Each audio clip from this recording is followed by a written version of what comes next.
Buenas, buenas. Hola. Perdón la espera, pero nos pusimos a charlotear ahí sobre las futuras cajitas y nos quedamos. No, yo no sabía si era yo que tenía algún problema, que a veces pasa.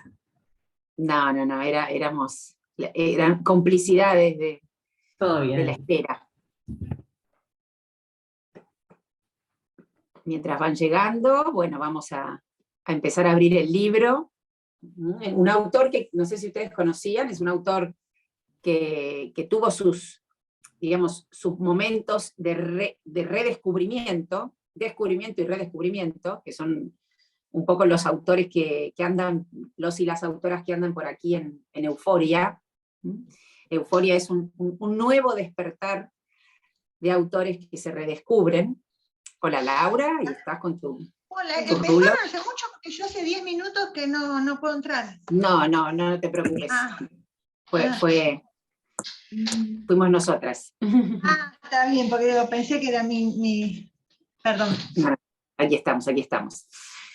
Como les decía, Denton Welch, que es un autor británico de vida bastante breve, pero de impacto importante, no solo en los autores contemporáneos, sino también en autores de las generaciones siguientes.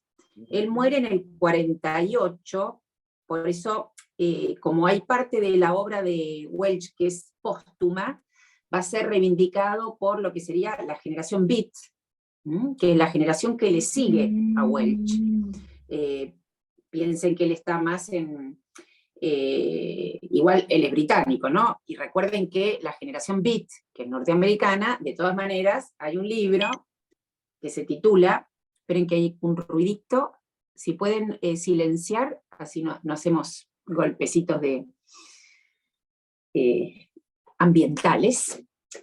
Hay dos movimientos en la lengua anglosajona, digamos, dentro de lo que es la literatura inglesa y norteamericana, que se corresponden, que tienen sus correspondencias.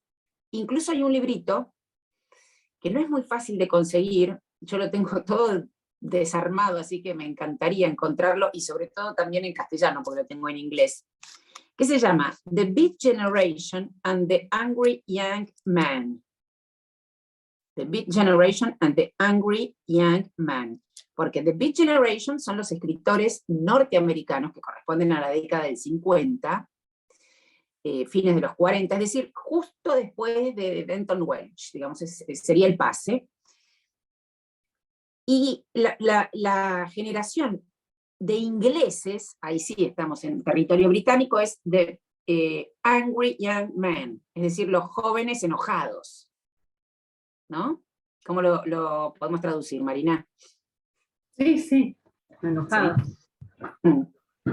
Es un movimiento importante que hubo en el Reino Unido de escritores más o menos en la misma época, en los años 40, es anterior a la generación Beat, 40, 50, donde estaba, por ejemplo, el padre de Martin Amis, que es Martin Amis, ya corresponde, para que terminemos de armar un poco los hitos de la literatura británica del siglo XX, Martin Amis corresponde a lo que sería la nueva narrativa en el siglo XX, no en el siglo XXI.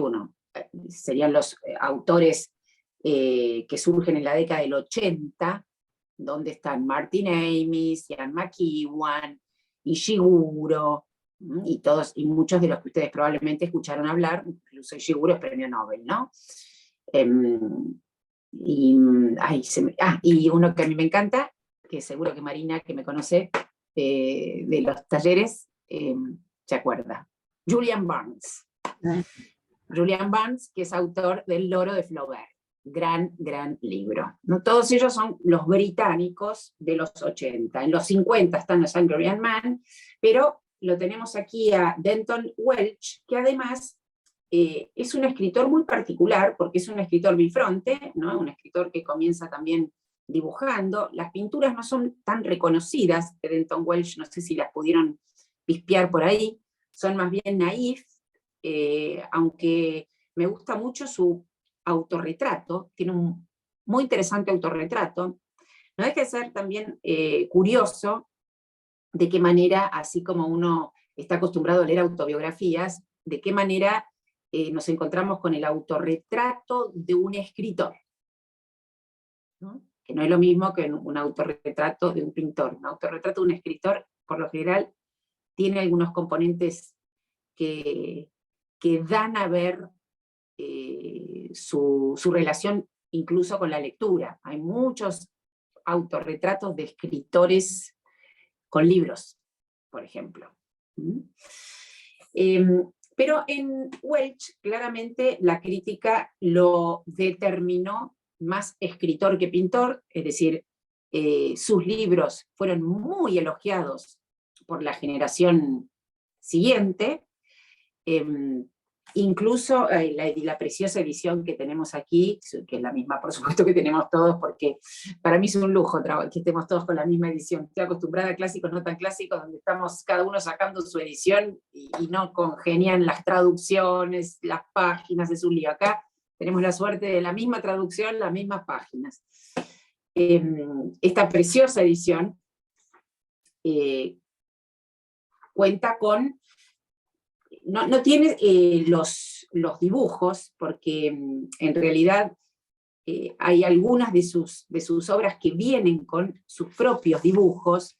Si no me equivoco, su autobiografía ficticia, él tiene una autobiografía ficticia, ¿no? Que se llama, en inglés era, creo que lo tradujeron Viaje Inaugural, o Primer Viaje. Ese es en realidad es lo primero que publica. Y en este libro, perdón, les decía antes, en la edición que tenemos, justamente aparece el comentario de dos escritores que lo reivindicaron muchísimo. Uno es William Burroughs, uno de los integrantes de la generación Beat, no es el principal, pero Kerouac, Burroughs y Ginsberg son constitutivos de esa generación, y Burroughs dice, un escritor tan maravilloso como hace que cualquier cosa se vuelva única. Los escritores que se quejan de no tener de qué escribir deberían leer a Denton Welch. Es una observación interesante la de William Burroughs. Los escritores que se quejan de no tener de qué escribir deberían leer a Denton Welch, porque muchas veces, digamos, la pregunta de sobre qué se escribe, la famosa crisis de la página en blanco, de la ausencia de historias, sobre todo en autores y autoras que tienen un primer libro descollante, produce, lo pueden verificar, una parálisis a la hora de publicar y de escribir y publicar el segundo, que es notable e interesante también, por el impacto de convertirse en escritores tan prontamente y no a través de una obra. Ser escritor por un libro. Uno no es escritor por un libro. Pero, por ejemplo, vamos a decir un caso nuestro muy notable, es Dolores Reyes. Con Come Tierra, ella misma se sorprendió ferozmente del gran éxito, y ni a que hablar Sigilo, la editorial que la publicó. Pedro Páramo, de Rulfo. Rulfo quedó paralizado después de publicar Pedro Páramo.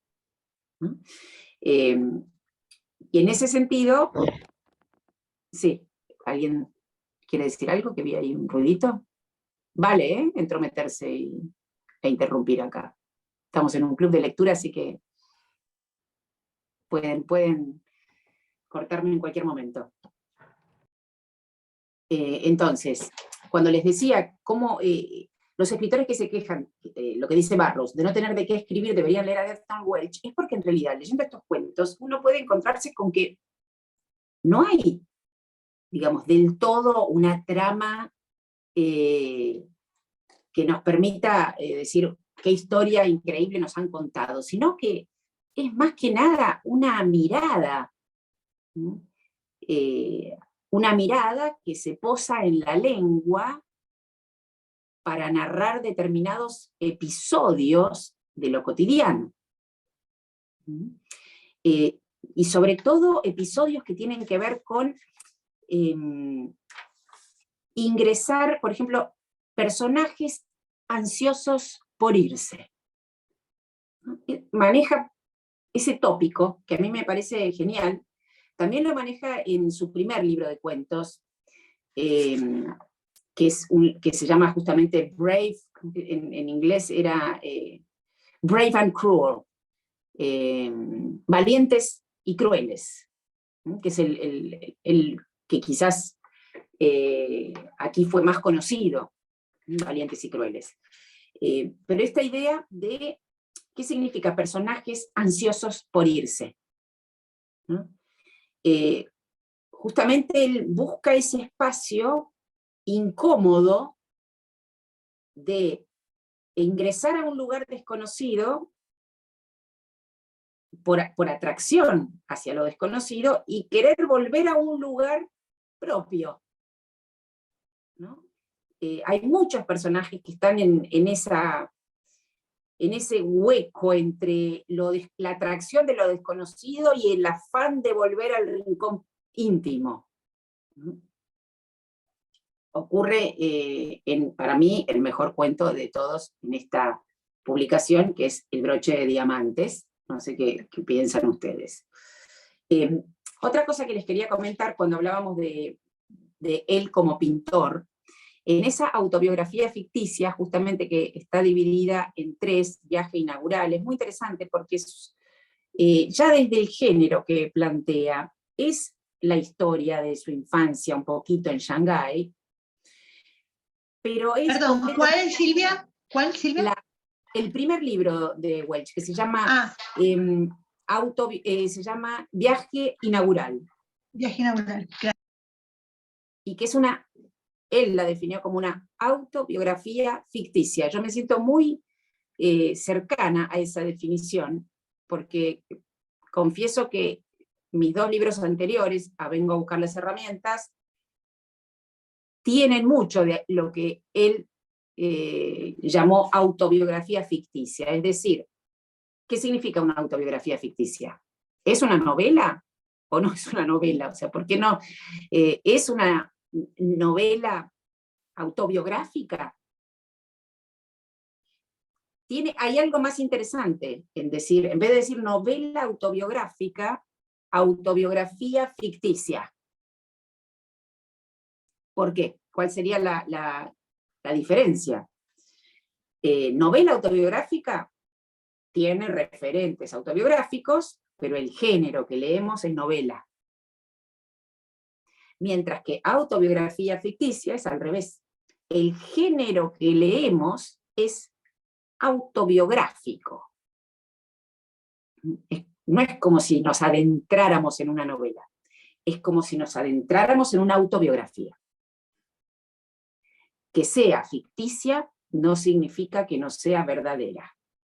Y ahí es donde yo me siento muy identificada con la etiqueta del género. Porque uno puede contar la verdad de su historia sin que sea la historia real. ¿Se entiende la diferencia entre la verdad y lo real? Cualquier cosa lo podemos ir desarrollando. Y en ese sentido, Denton Welch está muy próximo a la verdad a través de la ficción. Y es lo que también rescata Chitarroni, porque aquí en la Argentina quienes lo descubrieron, o por lo menos lo dieron a conocer ampliamente, con mucha alegría, fueron Chitarroni, entre otros, no solamente ellos, hay unos cuantos más, pero conocidos, Chitarroni y César Aira, que esta edición toma justamente los comentarios de ambos. Después, otro libro que es muy interesante, que es ¿cómo se tradujo? Acá lo nombran, en la juventud está el placer, que en realidad es un poema, en la juventud está el placer, lo pueden ver, es un poema del siglo XVI, de un poeta británico que es Robert, si no me equivoco, Bever, no como el filósofo, sino que W-E-V-E-R. Ese es el título de un poema de Weber que toma Denton Welch. Welch era un gran lector, además, y se le nota enseguida la lectura. Y también es un libro que tiene que ver con su propia vida. Mucha de su vida está volcada en lo que ha escrito, de su cortísima vida. Supongo que quizás leyeron algo de su tragedia y su accidente. Él tuvo muy pronto, a los 20 años, si no me equivoco, tuvo un accidente terrible en bicicleta, que lo dejó postrado y además tuvo muchísimas complicaciones. Y además se muere su madre tempranamente, o sea que queda huérfano de madre, postrado, y la escritura lo convoca desde la enfermedad. Porque él venía siendo pintor, pero cuando tiene el accidente, la escritura lo salva. No solo porque la escritura suele salvar, esto corre por cuenta mía, sino por una cuestión práctica. Escribir en la cama.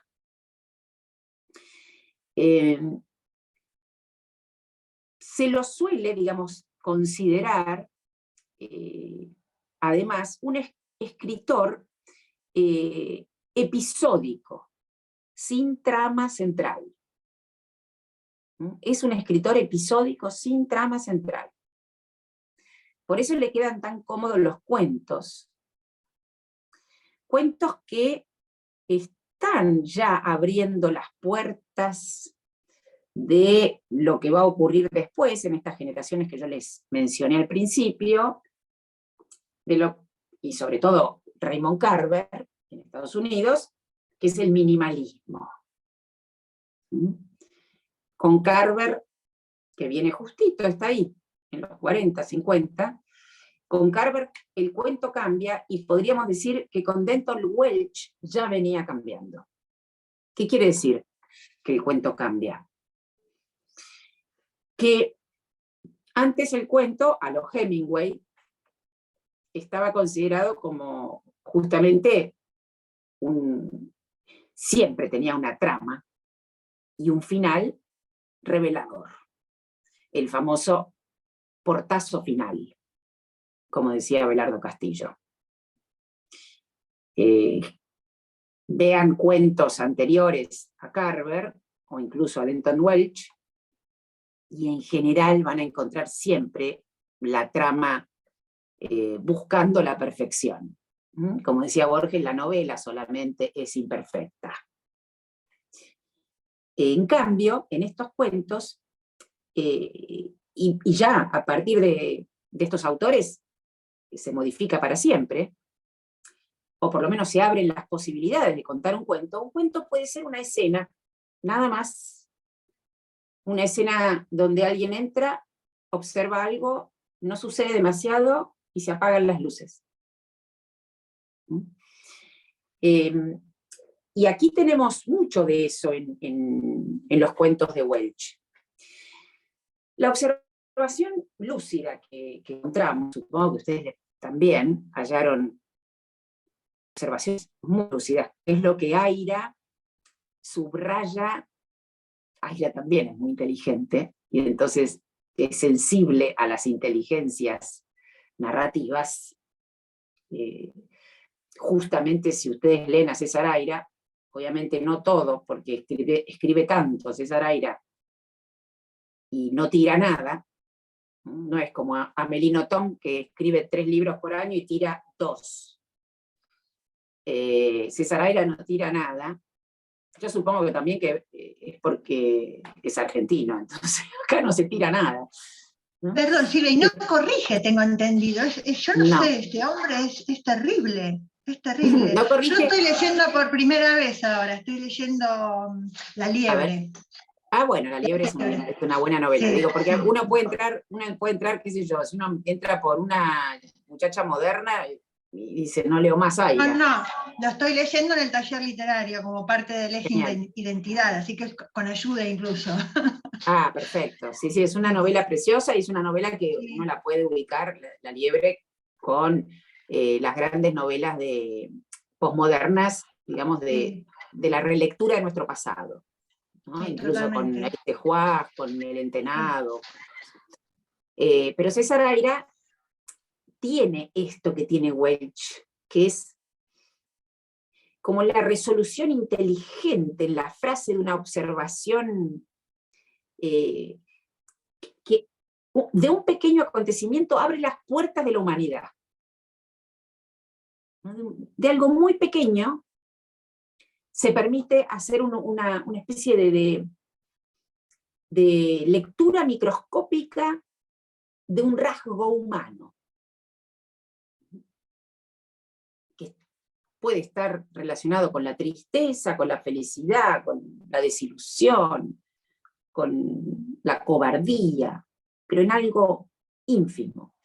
Y lo que dice Aira a mí me encanta atrás, cómo relaciona inteligencia con estilo. Lo leo por si no se detuvieron demasiado en la contratapa, que es realmente interesante el comentario de César Aira. Pocas lecturas pueden dar una enseñanza tan útil de estilo y de inteligencia como la de los libros de Denton Welch. Estilo e inteligencia en él son una sola cosa, y esa es la primera y la última lección, la transformación de la inteligencia en estilo, la resolución de una en otro. Sin estilo, la inteligencia no es más que una forma especialmente destructiva del escepticismo. Miren, qué inteligente César Aira. Sin estilo, la inteligencia no es más que una forma especialmente destructiva del escepticismo. Y el estilo sin inteligencia es esnovismo que se agota en sí mismo. Es muy precisa, preciso el subrayado que hace Aira en relación a Welch. También Welch fue poeta. Se encuentran sus libros de poemas, escribió un diario en poquísima vida, porque él nace a principios del siglo, muere en el 48, muere muy pronto. De todas maneras son póstumos. Y en Welch, no me acuerdo quién señaló algo de Welch que a mí siempre me pareció muy atinado. Es como si en Welch, en vez de tratarse de cuestiones morales, que lo vemos, en vez de hablar de moral, podríamos hablar de estética del comportamiento humano. Estética del comportamiento humano. Que no es lo mismo. Porque en moral estamos más del lado de una escala de valores. En cambio, estética del comportamiento humano, estamos más cerca de rasgos identitarios. Que es lo que aparece aquí. En realidad, eligieron, supongo, esto no lo sé, pero supongo que eligieron el título La palabra odiosa, que es el primer cuento, porque es un muy lindo título. Vamos a decirlo así, la palabra, muy actual, además. La palabra odiosa, si dijese la palabra odio, ya estábamos en Argentina. Pero muchos de estos cuentos, que fueron publicados de manera póstuma, están en un libro que se llama A Last Sheaf. Que sheaf es ese conjunto, no me acuerdo ahora la palabra gavilla, es el conjunto de... ¿Vieron cuando se reúne el trigo o la paja, que se reúnen como en manojos?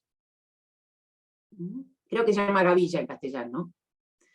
Y en cierta manera es lindo el título, porque es como la última gavilla, el último manojo de cuentos, sería.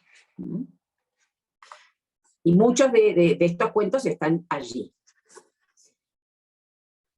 voy a empezar por, y después sí me gustaría que ustedes participen con la lectura que han hecho, si es que han leído alguno de los cuentos. Me detengo principalmente, me puedo detener en muchísimos, lo subrayé bastante este libro. El broche de diamantes además está escrito por un personaje femenino, en primera persona del femenino. Él utiliza muchísimo la primera persona, en general. Se siente más cómodo en la primera persona. Ya de entrada, por ejemplo, esta es una lectora, como cualquiera de nosotros que estamos aquí, que se ve impactada por un libro y decide escribirle a su autor, ¿no? Que no sé si les ocurrió alguna vez, si llegaron a tener ese fanatismo o cruzaron el pudor escribiendo una carta. Yo no me acuerdo. Alguna debo haber escrito. No, yo solamente me animé a escribirle porque la conocí primero de casualidad a Cabezón Cámara en San Telmo, y la fui a saludar y a felicitar por la China Iron. Y entonces después, no sé, siguiéndola, le pedí perdón por haberla interrumpido por Instagram y me contestó, así que me sentí como que, explotaba, ¿no? Pero más que eso no. Bueno, pues ahora se hace por Instagram, es verdad, no está ese cruzar, ¿no? La barrera de llevar un sobre al correo, ¿no? Lo que implicaba dirigirse a alguien en otra época. Ahora uno lo busca en Instagram y ¡pac!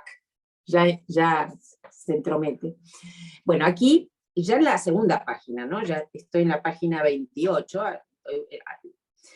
cuando ella manda esta carta, ¿no? Dice: mientras caminaba de regreso por la calle bajo el aire de la tarde, me sentía aliviada, como si me hubiera librado de algo, una bebida o alimento en mal estado, que estaba agobiando mi cuerpo. Se refiere a la carta. Y aquí, esto es lo que subrayo. Parecía lo más maravilloso del mundo dar todo el tiempo. Muchos personajes descubren algo en estos cuentos de la vida en relación al intercambio, ¿no? Y se lo dicen a sí mismos, por eso la primera persona es tan importante, porque para que un personaje pueda decirse lo que descubre, no hay otra forma que contar en primera, y entonces ella descubre, parecía lo más maravilloso del mundo dar todo el tiempo. ¿Pero dar qué? Cosas que no eran queridas, expresiones que nadie se molestaría en entender, sonrisas que nadie vería y canciones que nadie escucharía. Es muy original y muy, no me gusta la palabra profundo, pero muy sutil lo que encuentra la escritura a través de este personaje. Uno está acostumbrado a pensar en un mundo donde rige el mercado, de oferta y demanda, de dar, y que el dar implique recibir. Uno no da sin saber que el otro recibe. Y aquí descubre poder dar sin que el otro quiera, espere, escuche, nada. Es como si fuese tan importante dar sin entrar en la circulación del recibir. Bueno, por eso, y así todo el tiempo en este cuento, es impresionante. Cuando le escribe al escritor, el escritor accede a que ella venga a verlo. Página 29, en la mitad de la página. Ahora de parte del escritor. Era como si hubiera acordado, el escritor, no negarse nunca a nadie debido a su desprecio por la pomposidad de la gente ambiciosa que intenta darse importancia a través de la falta de respuesta. Más actual imposible. El famoso me clavó, ¿no? A cada rato me clavó, me clavó. Este personaje del escritor que recibe la carta no clava a nadie en 1930, ¿no? Cuando fue escrito. Pero ¿por qué? No es solamente decir, era como si hubiera acordado no negarse nunca a nadie, debido a su desprecio por la pomposidad de la gente ambiciosa que intenta darse importancia a través de la falta de respuesta. Inteligentísimo. Sigo en el mismo cuento un ratito más y después suelto. Página 38. Arriba, en el primer párrafo, segunda parte del primer párrafo. Qué terrible es estar con personas que son inteligentes y pueden comprender, pero que se aíslan tras un alto muro de indiferencia. Es mucho mejor estar con gente bruta que la mitad del tiempo no se da cuenta de lo que hace o dice, una no se siente tan sola o perdida.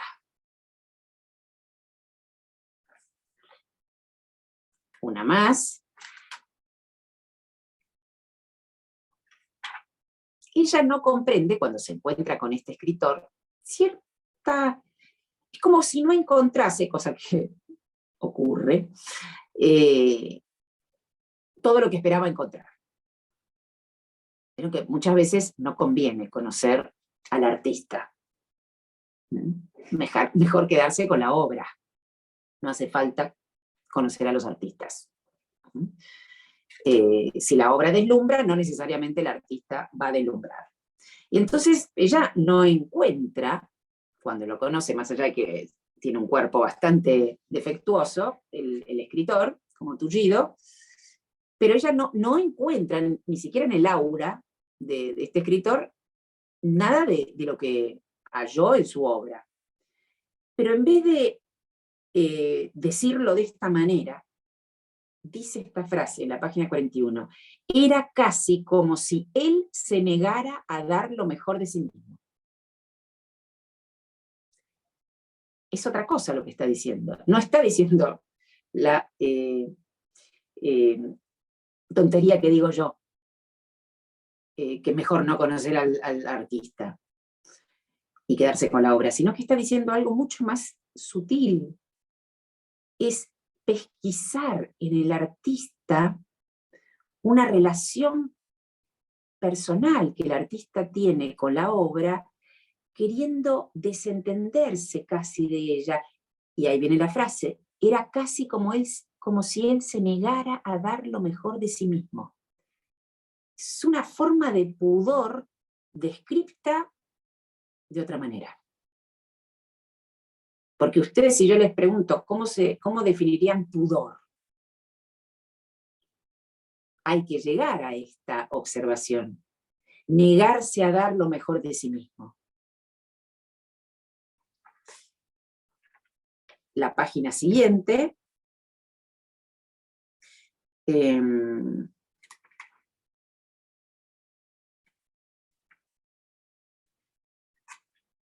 Cuando se relacionan entre ellos y empiezan a hablar, en la página 42 abajo, él le dice, ¿no?, a ella, es bastante malvado engañarla así, dejarla venir sin ninguna advertencia, ¿no?, sin decirle, mire que yo soy lo que usted está viendo ahora, ¿no? Todo debe ser tan distinto de lo que usted esperaba. Y ella contesta, es muy gentil de su parte recibirme. Luego, un poco más bajo, murmuré, no veo ningún engaño, yo me invité a mí misma. ¿A qué se refiere? Perdón, y él le dice, sí, pero ¿qué esperaba encontrar? Y ella dice, ¿a qué se refiere? Pregunté contenidamente porque yo lo sabía muy bien. Pocas veces he estado tan agradecida con la oscuridad. Él no podía ver mi expresión. El rubor en mis mejillas estaba oculto para él. Solo mi voz podía traicionarme. ¿No? Esta idea de agradecerle a la oscuridad.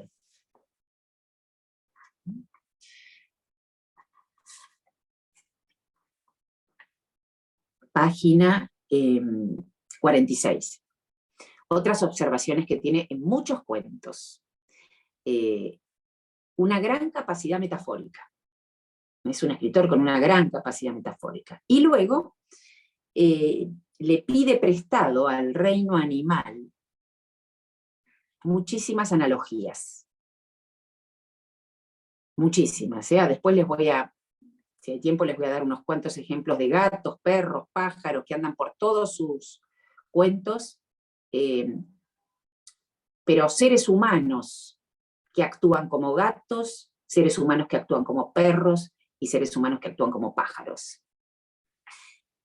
Y en cuanto a metáforas, por ejemplo, en la página 46, dice así.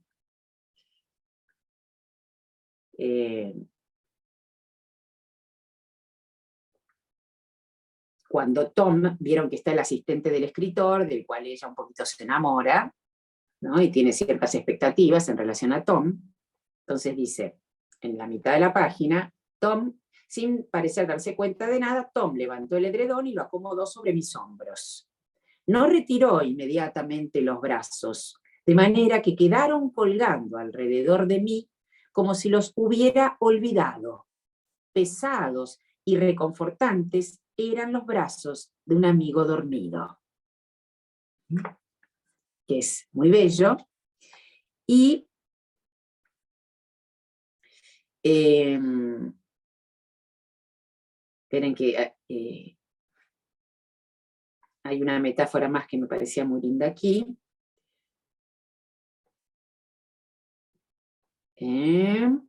Bueno, la frase que le dice el escritor, ¿no? En la página 51, cuando le dice, ella se despide para irse a dormir, ya que se queda en la casa del escritor a dormir. Espero que duerman bien, dije, me temo que mi pesadilla les haya arruinado el sueño. Oh, me gusta una vigilia, respondió curiosamente el escritor. Me refiero a una vigilia comunitaria. Por eso me gustaban los ataques aéreos durante la guerra. Uno se sentaba y bebía té, y todo era acogedor debido al peligro. Todo era acogedor debido al peligro. Yo no sé si ustedes lo sintieron, pero, por ejemplo, a principios de la pandemia, a pesar de la angustia, a pesar de los miedos, del aislamiento, sin embargo, había un pequeño atisbo de humanidad, de solidaridad. No sé si lo vivieron así. Yo tenía hasta ilusiones, muchos teníamos ilusiones en el género humano. Pero esta idea de todo era acogedor debido al peligro.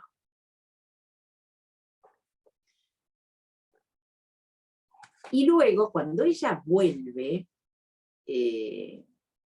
a su casa,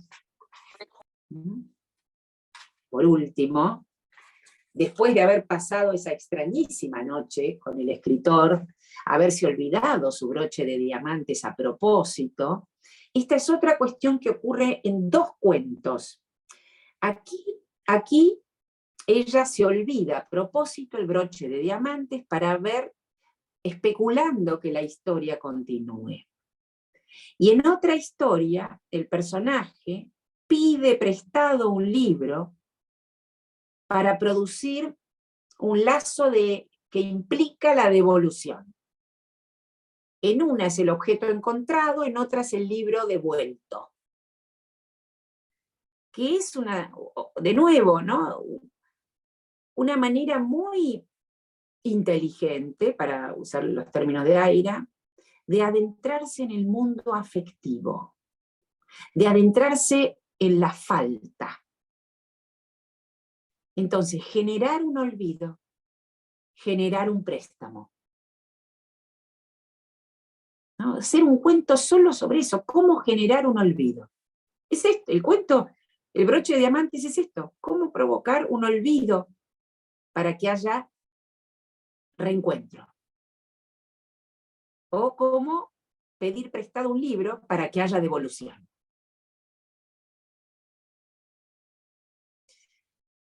Y entonces ella regresa a la casa, después de haber dejado su broche de diamantes en la casa del escritor, a la espera, esta vez de una carta, al revés, ella mandó la carta, espera que venga una carta de parte de Tom, vuelve a su casa, y precioso cómo entra a su casa. Tiene algo de mágico. En la página 55, primer párrafo, dice: al girar la llave en la cerradura, la incontaminada quietud de mi casa se apuró a darme la bienvenida. Volví a amarlo todo por milésima vez. Atesorados muebles y vajilla habitaban el salón como custodios sumamente confiables, sordomudos comprometidos conmigo de por vida. A mí me hizo acordar muchísimo a Felisberto Hernández, un escritor uruguayo que hemos leído ahí, Marina Sonríe, en Clásicos no tan clásicos, y que... el cuento de las lámparas, nadie apagaba las lámparas. Nadie encendía las lámparas. Nadie encendía. Nadie encendía las lámparas.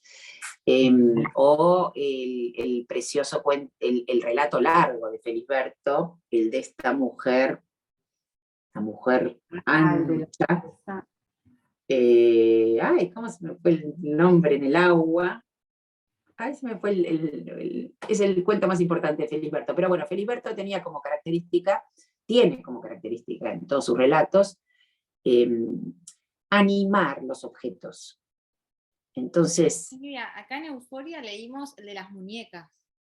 Claro, acá leímos las hortensias. Sí, sí me acuerdo. Sí, exactamente, acá leímos las hortensias, tenés razón. Sí. Pero él tiene, por ejemplo,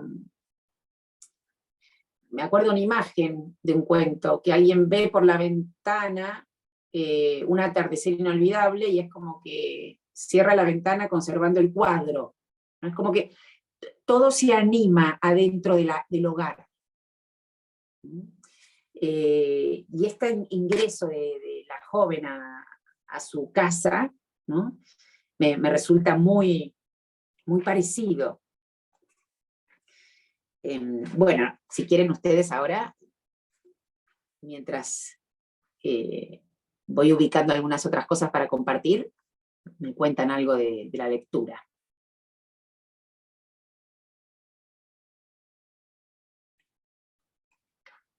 Si quieren.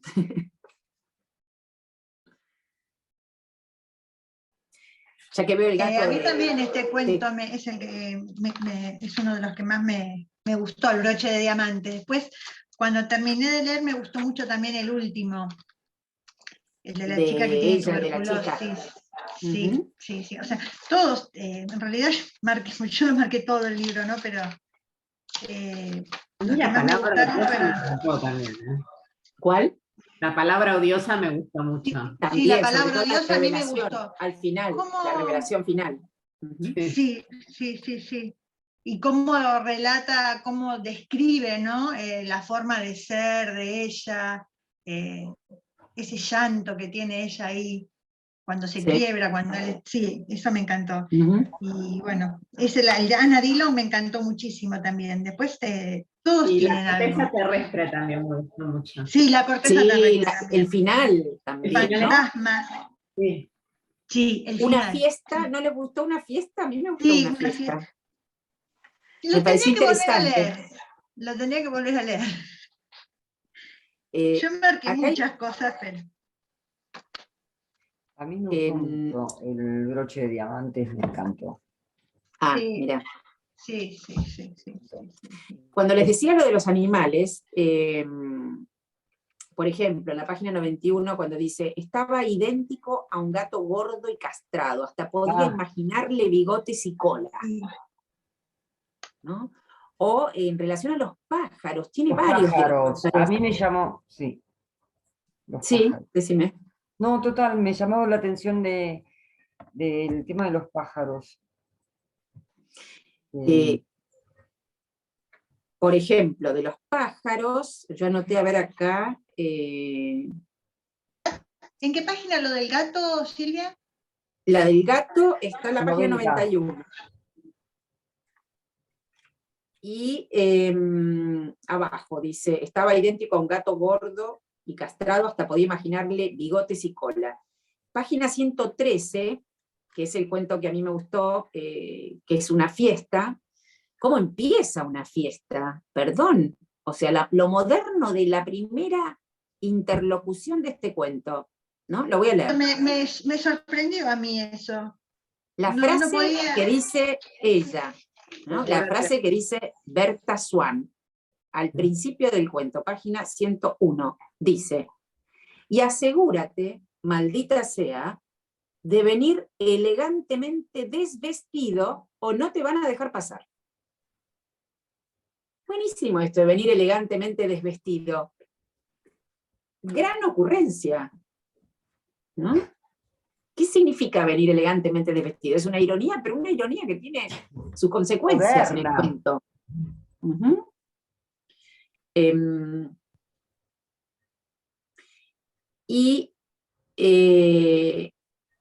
Jan, justamente, más adelante, dice una escena que me gusta mucho, y que tiene que ver, creo que con los pájaros, a ver. Jan estaba cansado de golpearse los dedos de los pies con muebles inesperados, de esperar conteniendo la respiración en la oscuridad, porque es como una fiesta también muy moderna. Están todos en bolas, cada uno con una especie de representación escénica extraña, ¿no? Bueno, eso ya existía de antes también. Sí, Siempre. El Palacio de Versalles, ¿viste? Sí. Bueno, si había es por eso cada nos vamos cosa. a Calígula, podemos ir hasta Calígula. La cosa del lesbianismo, del ser gay, eso de toda la vida. O sea, ahí se mostraba más abiertamente que mucho después. Sí, y además está esa otra novela muy, muy interesante, que me gustaría volver a leerla, hace mucho que no la leo, que se llama The Traum Novel, en castellano es El relato del sueño, de Slinch, que quizás ustedes vieron la película Ojos bien cerrados, que es la última de Kubrick, es donde se enamoraron, creo, los dos actores principales. Tom Cruise. Tom Cruise con ella. Nicole Kidman. Exactamente, Nicole Kidman. Tom Cruise y Nicole Kidman. Ahí también es una fiesta. Yo cuando leí este cuento no sé por qué me vino esa fiesta. Del relato del sueño o la película Ojos bien cerrados. Y entonces dice, Jan estaba cansado de golpearse los dedos de los pies con muebles inesperados, de esperar conteniendo la respiración en la oscuridad, y finalmente se deslizó hasta la puerta-ventana y salió al jardín. El viento nocturno que soplaba sobre su piel caliente lo hizo temblar, pero él lo agradeció. Se acercó a los gatos. Estaban todos echados como leones en Trafalgar Square. El macho tenía uno de esos olores asombrosos, fascinantes y horribles en su acritud, en su poder de evocar todos los aromas de la sordidez y la miseria humana. Vayan a describir ese olor a gato. Por eso les digo, cómo Welch ubica un aspecto... Algo muy mínimo, porque, a ver, uno piensa en un olor a gato y dice, qué asco, ¿no? Y dice, fascinantes y horribles, primero, olores asombrosos. Ubicar el asombro en el olor. Ya eso es original, ubicar el asombro en el olor. Y luego calificar de esta manera el olor asombroso. Fascinante y horrible en su acritud, en su poder de evocar todos los aromas de la sordidez y la miseria humana. Por eso, insisto con la cuestión de lo animal, lo bien que lo trabaja. Los pájaros, perdón, que estábamos buscando antes. Simplemente, ¿no? Es una frasecita, página 144 abajo. Dice, oí una risita delicada como gorriones conversando en un alero. Tan sencillo como eso. Es el cuento de esta mujer que es la eterna, no es la eterna de Macedonio Fernández, es esta eterna Seton Leverett, que a mí me gustó este cuento, y me gustó...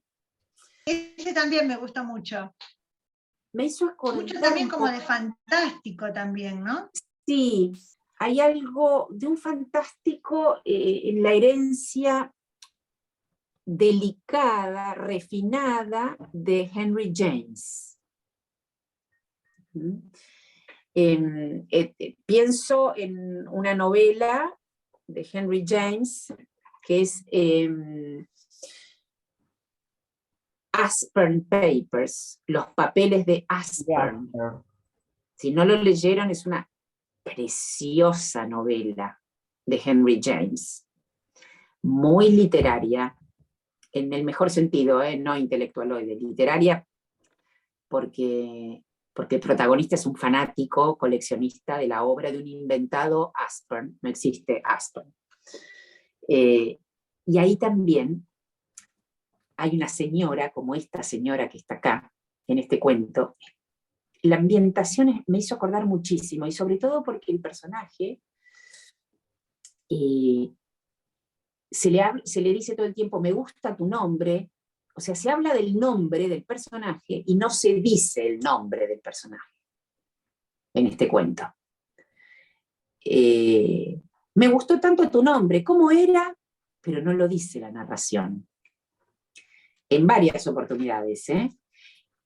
Y luego, en otro cuento, en Una imagen en la nieve, hay un diálogo en la página 146 que de nuevo toma la cuestión del nombre. Dice, página 146, me sentí impelido a revelar mi propio nombre. Hay algo formal, algo solemne en intercambiar nombres. Uno se vuelve consciente de sí mismo y de la falta de intimidad que existe entre uno y su nuevo conocido. Que es, también, ¿ven? Yo me imagino la escritura de Welch como alguien, como si fuera un iluminador de teatro a lo Chekhov, porque Chekhov también, los cuentos de Chekhov tienen algo de esto, ¿eh? Chekhov es el primer cuentista moderno del siglo XX, sin duda. Los cuentos de Chekhov son increíbles. Y es como si fuese un iluminador de Chekhov, pero en este caso de Welch, que pone el foco en un rinconcito de la escena. Total. Y de golpe ilumina ese rinconcito y con ese rinconcito se entiende toda la escena. Pero la narración ocurre en esa luz. Qué bueno eso.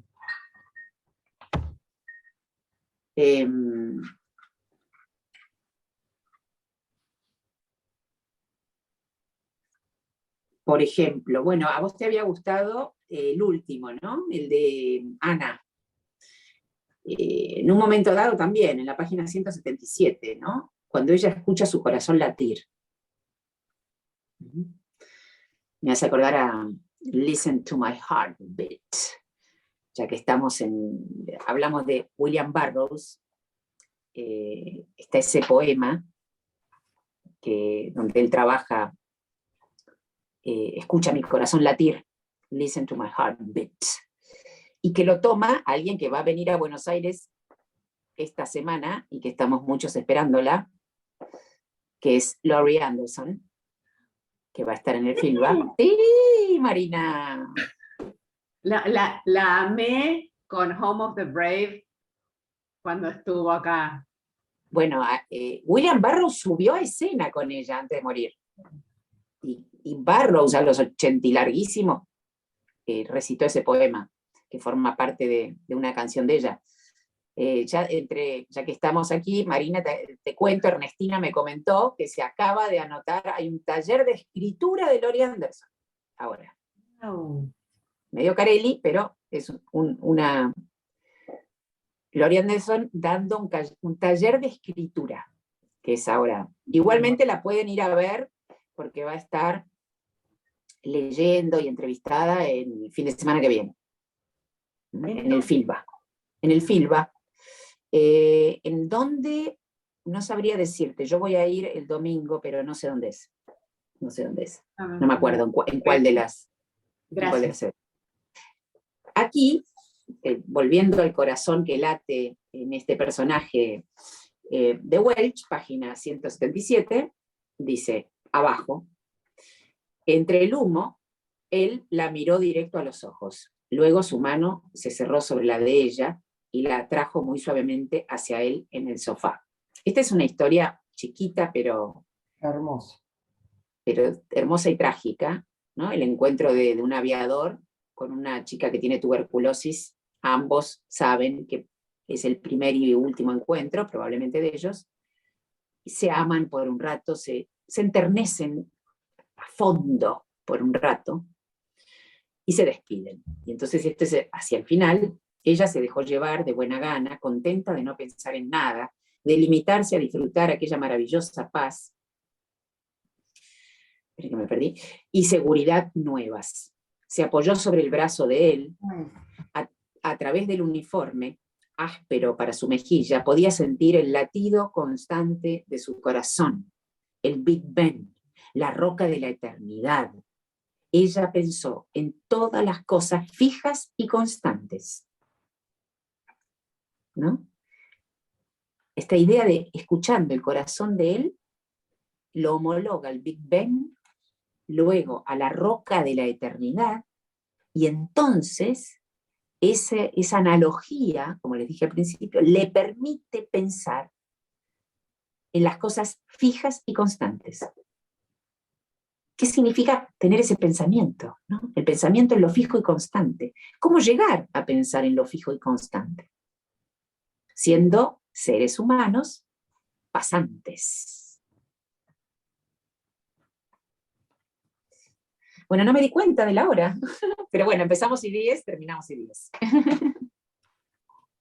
Ay, muchas gracias, Silvia. No, por favor. Hermoso, hermoso. La verdad que muy lindo y...